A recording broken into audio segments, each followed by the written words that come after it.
Tamam, salып жатыр.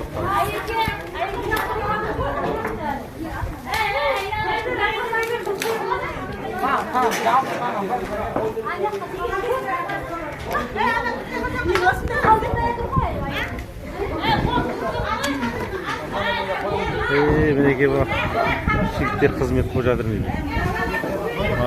Сәбит деген жігіт, Базаш деген жігіт, Сәнібек деген жігіт. Аман жоқ да біздің дейді.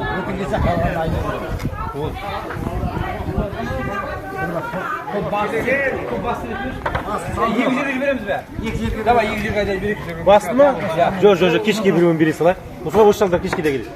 Мінекей Ұзынқұдық ауылында бүгін 9 май 400 адамға бестамақ тартылып жатыр.